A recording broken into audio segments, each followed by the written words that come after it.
Trust. It's all about trust. Whether you are a sales professional, whether you're the company, or whether you're the prospect. I mean, so many things are built on trust. But more so, we talk a lot about what individual sellers need to do to build trust. Today, we're going to talk about what companies need to do to build trust. So the prospect, like you and me, could like them. Check it out. Hey, everyone. Welcome to another great episode of the Sales Evangelist Podcast. I'm your host, Donald C. Kelly, the Sales Evangelist, and I'm so excited for another great episode. I'm so excited to be here with you today. Now, these episodes, you're going to be hearing some of them. You've heard a couple of them before over the past several weeks. I was in Croatia. It was pretty awesome. I was visiting with, speaking at a conference, and one of the things we decided to do was to set up a podcasting booth so we could record there. We got some really good content. We did some live coaching sessions. This one comes with one of the organization, actually one of the organizers of the event. And one of the things that they've been working on over the years is how can they, as an organization, build trust with their potential customers? They sell B2B, but what do they need to do? You and I, as an individual contributor, we've been in those boats where we felt like, no pun intended, this is a yacht summit, by the way, but you've been in those boats where you find that you're doing all you can, but for some reason, maybe the prospect or some of the reviews or some of the ways that people look at your organization, there's not big trust there. So how can we help organizations, or whether you're organization leaders, how can we help our organization to be able to build massive trust with prospects so our sellers and us can be more successful? If this is your first time listening to the show, please subscribe. We're going to notify you every time we drop a new piece of content, and I know you're going to love it. Today's episode, you're going to really like it. Short, simple, sweet, straight to the point, but we're going to give you some ideas that you can take as a leader as well as an individual contributor. As we dive in, you get a chance to meet Martina, who runs the organization. You learn about her and some of the amazing things that make Martina. Martina, welcome to the show. Thank you so much for having me. Oh, I'm so excited to have you here and to hear your insights. And in this, the event overall has been phenomenal, fantastic. Thank you. I've been telling folks, if you've never been, it's a great place to come, especially if you're in industry. And if you're in Croatia, you better come and check it out. It's really cool as well. Do you know your dates for next year yet? No, we still don't have the date. This was our 6th edition. And for 6 years in a row, we were in Zagreb. So let's see what we do for next year. Stay tuned. Okay, that's a surprise. All right. So let's start talking about when it comes to in this industry, it's a very niche industry. It is, yeah. Very small. You know everyone here. And the folks that are not here, you probably still know them because of the importance of just how relationship is. In any sales process, one of the things that we find, especially in B2B sales, we have to build trust.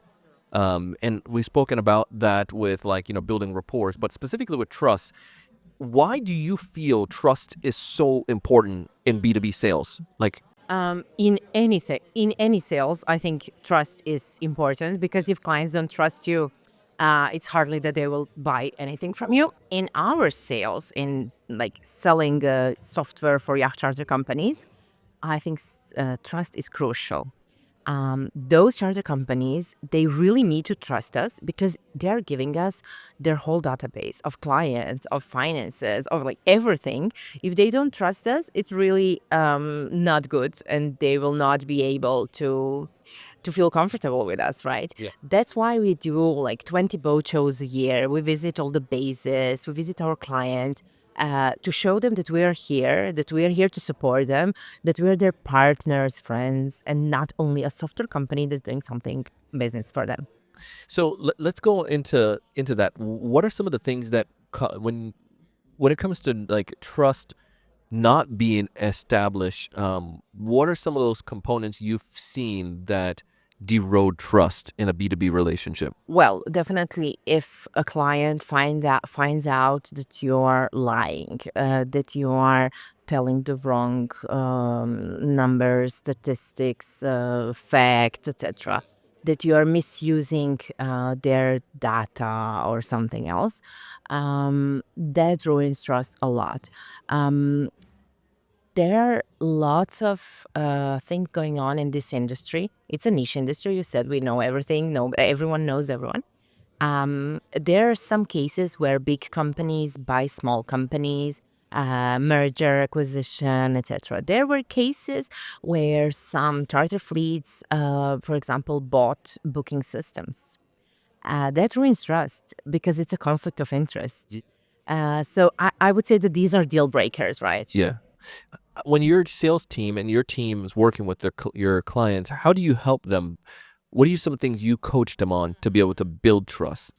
Yeah, you said great thing. You coach them. We coach them. So my sales team, those are not salespeople per se. So they are advisors. They are people that are willing to help, to understand the need of a client, of a charter company, of an agency. What do you need? The worst possible scenario in our company is that we sell something to someone who doesn't need it or who doesn't know how to use it. That's why they are first and overall advisors. Yeah. So Is that in their title? You put advisor in their title? their like sales those- team. yeah. Their sales team, but we are not, when we are hiring, recruiting, we don't look for salesmen. We look for a person who cares and who knows how to listen and who knows how to react on what he hears. Then everything can be learned. You can learn easily about charter, about boats, etc. But you cannot learn to listen someone that easily. Can you say that again? I'm just kidding. Listen it. I cannot. I partied last evening, so I cannot repeat. Nope. No. No. Because you was pretending like I wasn't listening, but Nope. no. It's like you get Sorry. it once, Donald. That's it. Just kidding. That's it. No. No, but you seriously, like, you need to have those. You need to have people that can listen and that are Yeah. willing to listen. And I one of the things that I've talked to when we are working with teams is something similar to that. Is we help them understand, like, I could teach somebody technical stuff. I can teach them how to make a phone call. I could teach them how to write an email. I can teach that stuff. But what I can't teach is desire. That's It's true. really hard to give somebody desire. And if they have no desire to help people, but they're looking at desire just for the money alone, that's not always the best person to have on your team. It's like having a bull in a china shop, right? True.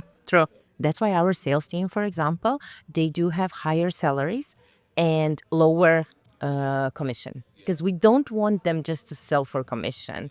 We want them to sell because it's a good product and it's something that the client needs. If he doesn't need, don't sell it. Just don't. Yeah. Have you had situations where that happened, where you turned somebody down? Because Yeah. We had several situations. We have two products, for example. It's IT complicated, but it's a widget and an API, and it's a bit technical. And when someone says, okay, what's better, widget or the API? And I was like, well, widget is this, API is this, it's different, blah, blah, blah. But what's API? Can you explain? You don't need it. If you don't know what it is, you don't need it. So don't buy it. But as a CEO, you're turning down money. Yeah, and it's fine, because then I have a win-win situation later when they buy what they need. Actually, I provide them the service, and it's really fine.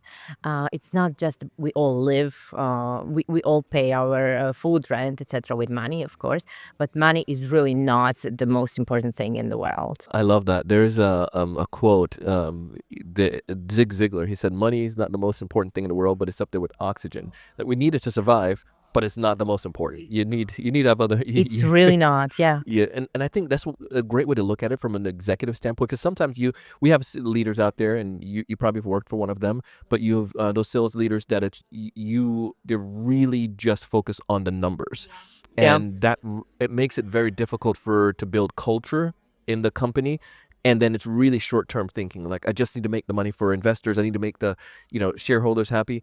But then in like 6 months, those clients are gone, or a year when it comes for long renewal. term makes no sense. It's a deal breaker.